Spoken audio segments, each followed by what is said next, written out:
So I started in business when I was 14 years of age, started knocking on the doors of my neighbors and asking them whether they would like to have their cars washed.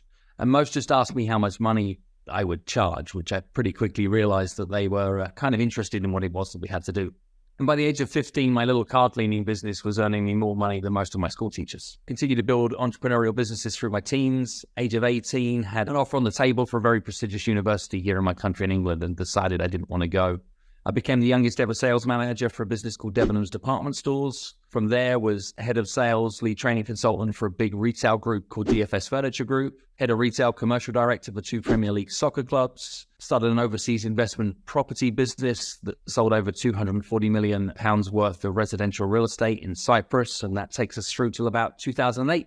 Remember 2008, the world got a little sticky for a second. Life got a little tough, particularly for those that were selling overseas investments, depending upon Swiss franc currencies, relying upon self-certification mortgages and fluidity of people's free-flowing cash. We realized that that business no longer was going to run for some time. So I brought that business down, wondering what I wanted to do next. Got invited in by a lot of small business networking groups, invited me in to say, hey, will you speak to our members about how they could trade out a recession, things that they can do to put business growth into their own hands.